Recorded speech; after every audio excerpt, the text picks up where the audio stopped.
Welcome to Footprints in the Market. Today we have another fantastic special guest, Martin Calvert. Hi Martin, thank you so much for joining us. Hi Sharon, thank you for the invite. Happy to be here.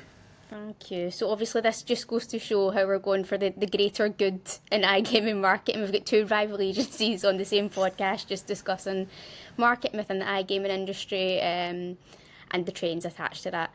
So I think what would be good, Martin, if obviously I know you quite well, I bump into you every single conference, and as we were just kind of told before the call to red-headed Scottish people in iGaming. So you are known as one of the nicest men in iGaming. You've been around for quite a long time. Could you just give us a little bit of background on your journey, Yeah, how you came into the industry, and where you are now? it's all fake. I'm a massively insincere person. Mostly in my personal life, but also in my professional life. So, Fair I'm enough. not that nice.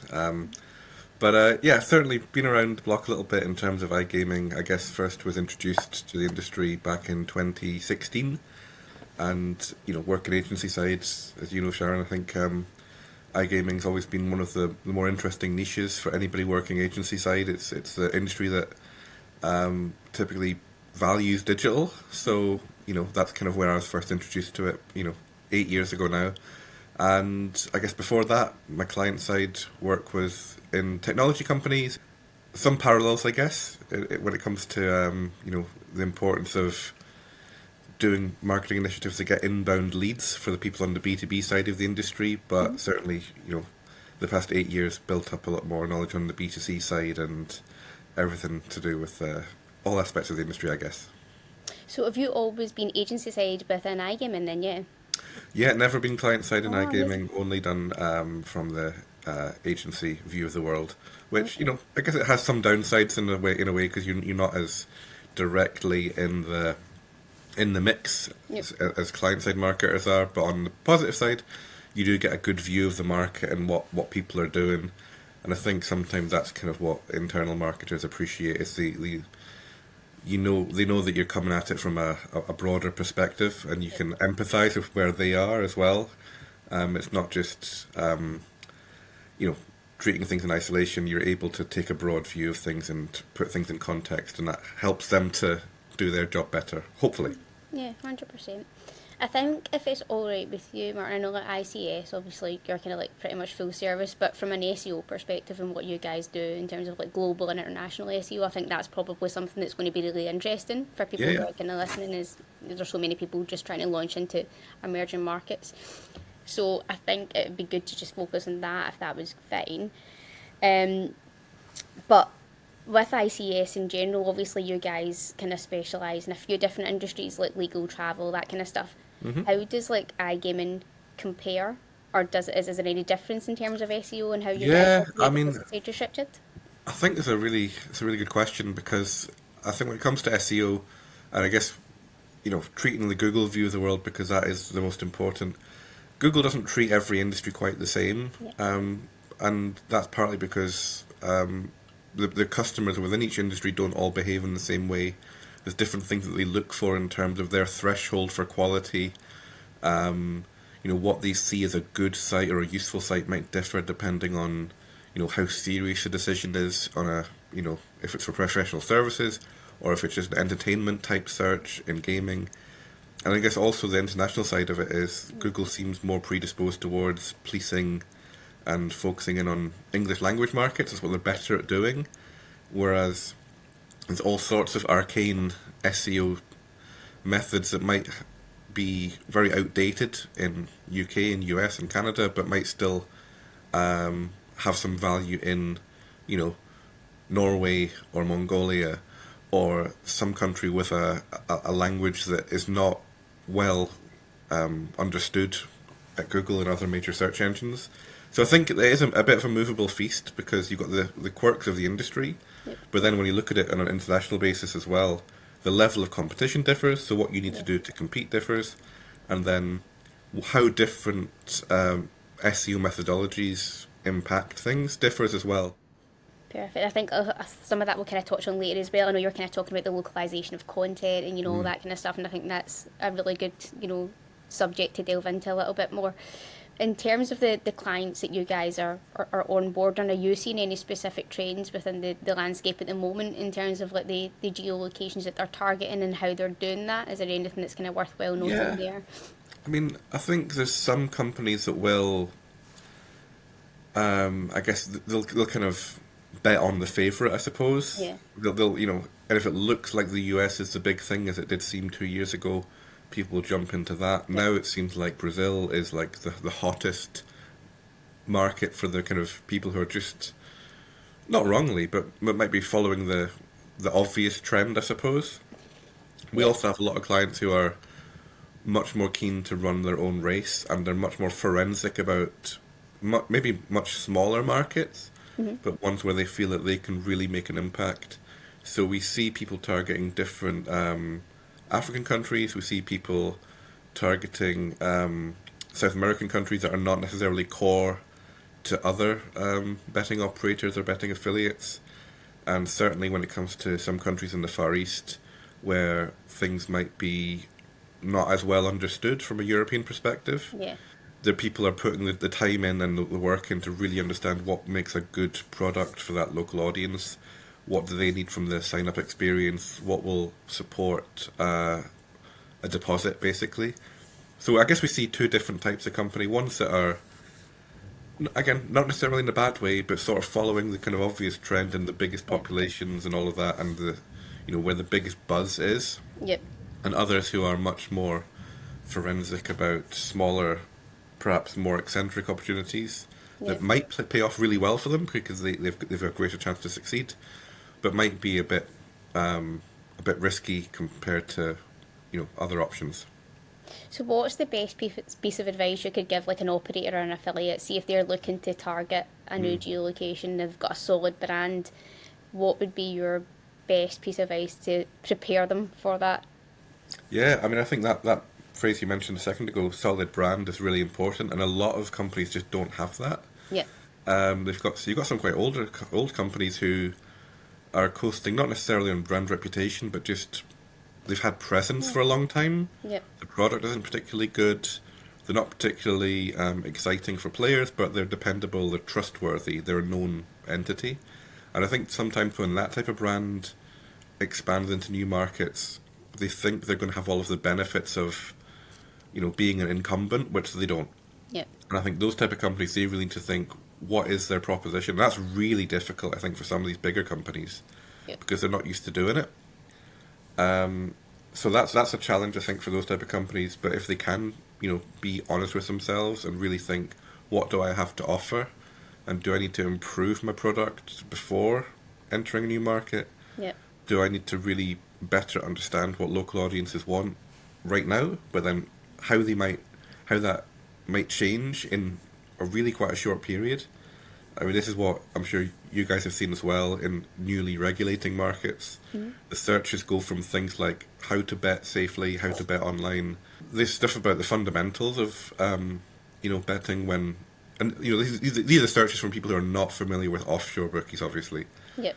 But then they mature quite quickly. Then they look for things like, more traditional terms like, bonus codes, sign-up incentives, certain games they might particularly enjoy. Yep. Sometimes even game producers that they enjoy. So markets can mature pretty quick. So I think when it comes to looking at new markets, I think you need to know yourself and think, how credible am I? And how much resource do I have to compete effectively? I guess in this discussion we're mostly talking about SEO, and I think that's a really good basis to underpin everything else if you can invest in it. A lot of people, when they're going into newly regulated markets, they'll hammer the paid media. Yeah. And the downside of that is there'll be bigger entities with larger budgets who can literally afford to waste money. They can afford to do this badly. Yep. And then that inflates the cost for everybody else. And worst case scenario is people mimic what these other people are doing. Yeah. So they're paying over the odds for stuff that isn't even going to get the best possible traffic or the best possible ROI when it comes to depositing players. So I think there is lots of value in looking at the market, seeing what other people are doing, but also know yourself, know your own product, and set up a strategy that leans into what you're already successful at without necessarily mimicking people who might not give the best example. That was a Yeah. very long answer. I apologise. No, I like it. I think you're 100% right. I think what we found as well is we've had, a lot of operators and affiliates are looking to kind of do too much at the same time and, launch into lots of different markets quite quickly because, as you're rightly saying, like they're following the trend and they're following that. But I think maybe not understanding the preparation that's required to have all of that in place before they do it. So even just like basic things like when you're creating a multilingual site, that's not a easy, quick task. Is there any kind of challenges that you guys have come across with that? And obviously multilingual sites in themselves are complex in terms of SEO, and how are you Yeah. mitigating that? Yeah, I think, for operators, there's certainly plenty of platforms that are just not flexible for SEO full stop. And that's, doubly difficult when it comes to trying to localize things when you might not have full control over the interface. If it's some white label type setup, you might not be able to even customize the language easily, and if you do, it might be very out of the box type stuff, so it doesn't really give you any edge over anybody else using that platform. Yep. So then you've got to think, how do I create content around that? Is that easy to do? A lot of people, seem to struggle with creating authentic content, or maybe they don't struggle at all. Maybe they just really do want to just go full steam ahead into AI content, or even just translating existing content that might work perfectly well in their domestic market, but literally doesn't speak to the local audience. So I think that's a big thing, is having empathy and understanding for the local audience. What are they searching for? What kind of things can you add to the site? But then also being mindful of how those technical limitations can hold you back for quite a long time. Then the second part is, even if you're successful at doing all of that, are you actually going to deliver a customer service in that language? Yeah. Because if you then onboard a flurry of players who then start leaving you negative reviews or churn, well, that's a really expensive endeavour, really, because you've now got to mop that up. So I think it comes down to the preparation that you kind of alluded to earlier, really. Perfect. I think you talked a little bit about content on there, and AI, which is interesting. When there is the flexibility to sort of have localized content within an operator or affiliate site, definitely from your opinion, it's always best to do that? Or do you think that there is a quick fix, or do you think it's like human content and personalization all the way if the budget allows that? I think it's one of these things where you've got to be realistic with your own budgets, and can't let perfect be the enemy of the good. Yeah. So as you said, sometimes people try and do everything all at once, and that can be stressful and cause issues, and then internal tensions and all of that type of stuff. It's fine to have a roadmap. It's fine not to be like absolutely everything perfectly in place day one. But I do think you should have that roadmap in place and be able to understand, how am I going to get better over time to craft that content, but also make sure it's seen and understood and appreciated, and that it performs a function within the onboarding process for new customers, that it might save you money by providing some of the FAQ content or answers to questions that will crop up, and particularly in a newly regulated market. If your site can do some of that work for you, that's potentially a very real cost saving on time and hours and staff resource. I think when it comes to how that content is created, I'm sure that people do get acceptable results from AI content in a limited way. Yeah. Because for that type of thing and for translated content, it's fine to create something that will make sense. And sometimes that's okay if you just literally want to go down the line and explain a process. I think what it doesn't do is sell your brand or differentiate you in any way, or communicate a brand personality. And there's certainly cases where there's been operators, but also affiliates, and also, to be honest, particular games, casino games, slot games, all this type of stuff, crash games, which we translate all day long, basically. Yeah. There's cases where those games, which are quite entertaining in the original language, Yep. lose a lot because it's been flatly translated and humor is lost and the entertainment value is lost, and it's, yeah, the graphics are still nice, the game mechanics are still there, but it's not the same experience. Yep. That's something that the video game industry has sort of battled. Yep. In the olden days, well, I say olden days, like 20 years ago, there's lots of entertaining examples of, you know, poor translation from Japanese to English in video games that, you know, result in lots of memes and hilarity and all of this. And but that's kind of part of the fun of it, I suppose. Yep. If you're actually looking to create something that speaks to the trustworthiness of your brand and why people should deposit money with you when betting, Yep. I think the bar is a bit higher. You can't really afford too many comedic mistranslations, Yep. because people think, well, am I really core to your thinking? Am I the type of customer that you are going to serve? And if I have an issue with you, can I raise it? Yep. I think that's what it comes down to. Is it speaks to the commitment to the market, but also the trust that you need to establish before people are ever going to talk to you in the first place. I think that's 100%, and that kind of brings me on to my next topic, which is obviously March's core update in Google, followed by August's update, and obviously we've kind of got in there, and trust is obviously a massive part of that. And I think you're absolutely right. I think even when we're talking about AI for, you know, English-based content that's not being translated, I think that you can't mimic, you know, a tone of voice for your brand, and you can't mimic a personality. I think that can't be auto-generated. So how important do you think that's important in terms of these updates? Is there any challenges that you've received from that? Has there been any sites that have been impacted, and how? Yeah, definitely. I think one of the biggest ones is, as you say, you know, these platforms not being able to mimic real human interaction or real human enthusiasm. And there's probably too many times where ChatGPT or Gemini won't say, "I cannot do that," because it'll give it a go. Yeah. And you'll see kind of, you know, affiliates with you know, casino reviews and review content. That is all a complete fabrication, because there's no way in the world that ChatGPT will meaningfully review some interactive media. Yep. Yet, maybe it will in future, but right now that is literally not true, and it will create inaccuracies. And even if it doesn't create inaccuracies, it'll create content that's completely bland. Yep. Because it'll just be not specific. It'll just be... And to be fair, a lot of human-written affiliate content has been like that for years and years and years. You know, on affiliate sites where every single casino game gets 9.25 out of 10. Yep. You know, and nothing gets a failing grade. So I think, you know, talking about the March update, a lot of those type of sites were hit. Yep. And you can probably say fairly rightly, you know, if we're being really harsh. Yep. I think what is harsher, though, still is how some of these sites are not able to crawl back. You know, Google seems to say that they treat website pages as the most important rather than sites as a whole, but it looks very much like certain sites have had a site-wide, you know, categorization, which is very difficult to overcome if you then create fresh content. If your entire site has been looked upon unfavorably, that's very tricky.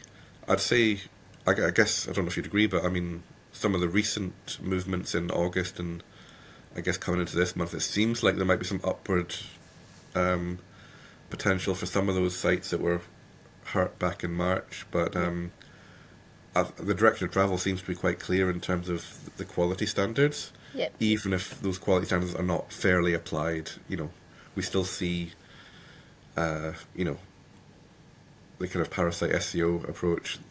Yep. That's still reaping rewards for some people. Big sites getting rankings they don't necessarily deserve. User-generated content that is not any better than long-form rubbish content still getting rankings. So yeah. It's interesting you mentioned like user-generated content. Like what I remember, I was going to say back in the day when I'd first started, but you know, back when I'd kind of first started even agencies, like bingo was the big thing, and it was full of like really good user-generated content because there was that proper community that was like built with that. And I think somewhere maybe down the line that's kind of gone a bit flat a little bit. And I think that in terms of that trust and authenticity, I think you're right. If you've got like a casino, every single casino ranking, like, you know, like 9.5 out of 10, then that's obvious that that's not authentic. Do you think that maybe some of what was there back in the day kind of needs to be brought forward again and kind of modernised for SEO effort, sorry, to bring like a community into these like affiliate portals to kind of help Yeah, with I that? think it's really difficult to fabricate that though. I don't Yeah, know how. I don't even know what the starting point would be to create that from a standing start.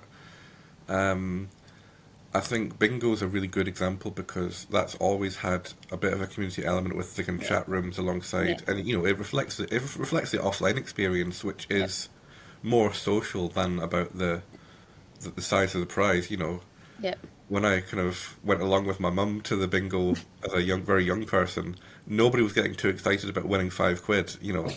So it's more about the social thing. And that's kind of where that differs from other things. But I mean, then you've got crash games, and the social side of that is, I mean, is it social? Yeah, I'd say it's social. It's a shared experience. yeah, People, it kind of connects a bit to Discord culture and all that type of stuff. Other types of betting, I know people are making efforts at making it more social in terms of sports betting and yeah, tipster communities, that type of thing.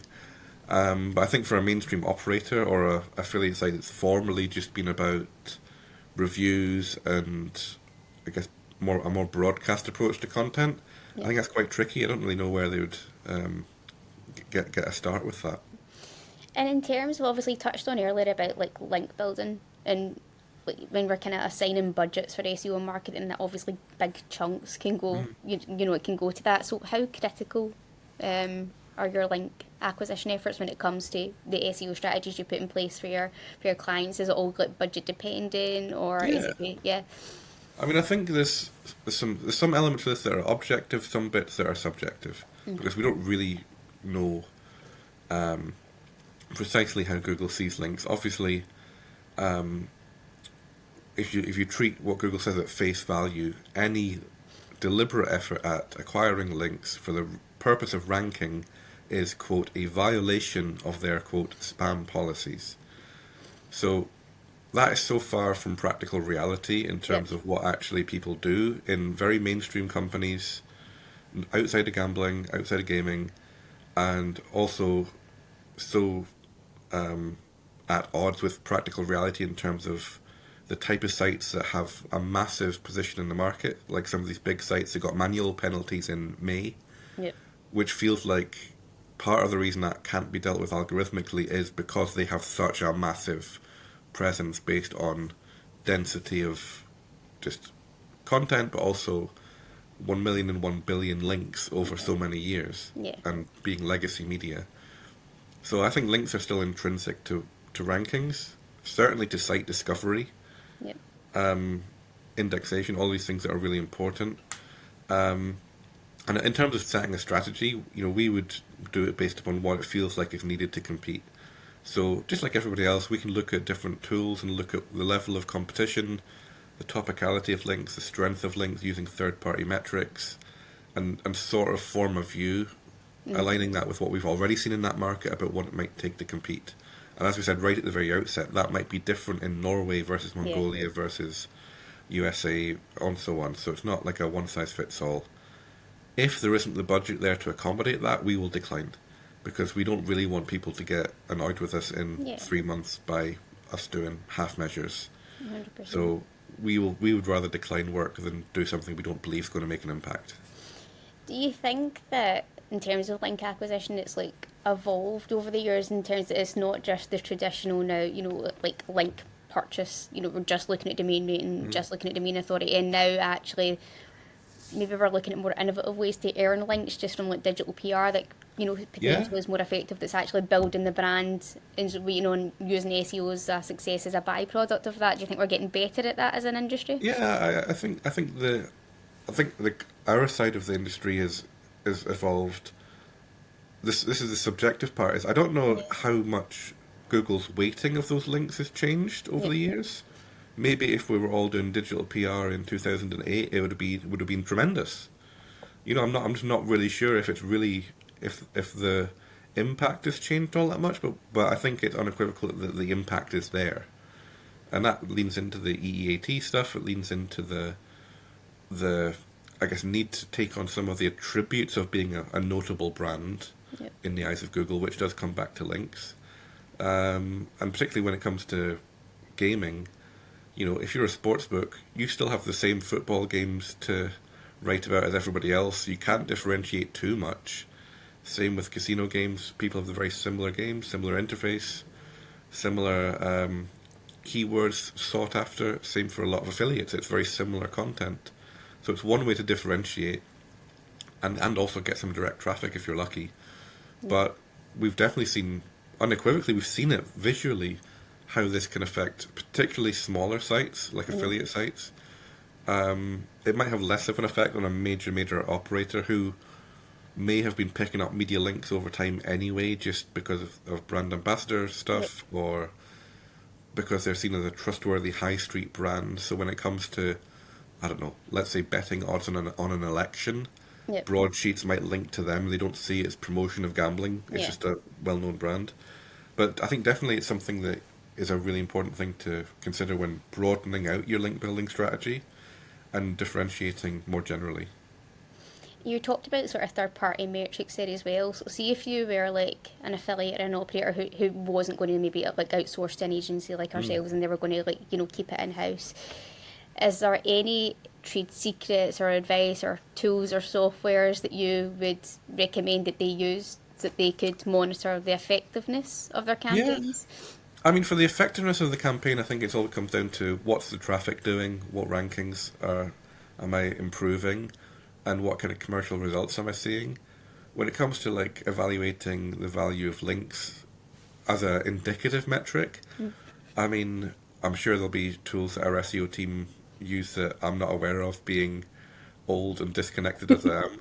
But I think things like SEMrush and Ahrefs and Majestic all have their place. Just to get just to narrow the options. Yeah. But then also you need to be mindful that people can inflate those metrics in different ways over time as well. So it's always worth taking an actual human look at that website and thinking, is this a website that looks like somebody would actually visit? Does it look like a website that has rankings of its own? Yeah. Does the rest of the content on the site look like something I'd be comfortable with featuring my brand? Yeah. Does it look like a site that's been built purely for link building? Yep. All of this type of stuff on a human level helps you to filter things out further. And it might also be where link building starts to interact with PR. When we think of PR, we think about it as earned, and every PR campaign we do is literally earned. There's no money involved. It lives or dies by the quality of the campaign and the tenacity of the outreach. Then you've got conventional link building, albeit very high quality, traditional link building. Then in the middle, what I probably don't see a lot of people doing, and what we probably might be looking into more, is something in the middle, which is conventional advertising with different publishers. So looking at rate cards, media packs, all that type of stuff. You might have to get a sponsored byline. It might be an advertorial. But on a personal level, I'm starting to think there might be quite a bit of value in that, just to broaden out visibility. It might be some no follows, but that might be all right as part of the wider mix. So this is where the subjective side comes in, I guess, as well. Yeah, I think you're right. I think it's a holistic approach is kind of always the best. And in terms of the sort of tools and softwares, I think also that's kind of like budget dependent as well, I suppose. So I think you're right. We love Ahrefs here. But for clients with substantial budgets, like something like Cision is amazing in terms of, kind of getting the social media listening aspect of it as well. Because I think when you're kind of if you incorporate like influencer marketing and brand ambassador stuff, I think without something like that, it is more difficult to say, this amount of clicks, this amount of that. It's kind of more fluffy, if that makes sense. Yeah. But obviously, again, that's all kind of like budget dependent as well. So, Martin, I've just got one last question to ask you. So, if you were someone who was starting in the iGaming industry brand new, what's the best piece of advice you would give them based on your experience? What would be something that you would tell them that you wish somebody had told you? I think that you need to speak to Scottish people in the industry. I think anything else is just a massive mistake. You're putting your money Preferably at with risk. red hair. Exactly, that's it. Ones that never swear ever. Otherwise, you're going to be in big trouble.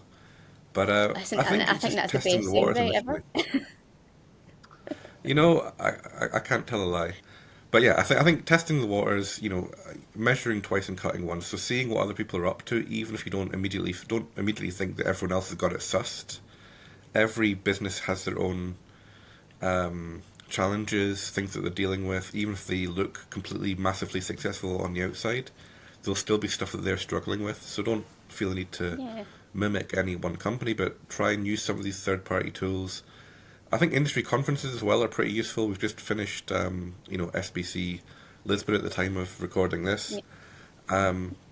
So it's good to go and actually chat to people. People are more forthcoming and open in person, I think, than they are over email or chat or whatever. And you can get a sense of what's going on and, what are the things that matter to different companies and what then you might want to take on yourself. And I guess the third part is based on that, how do you apply the budget that you have, be it big or small, in a way that is scalable and sustainable. Don't pursue any half measures. It's better to focus on something that you can do than something you can do poorly or do five things poorly. Focus on the stuff that you can do and try and build relationships where you can to make it easier.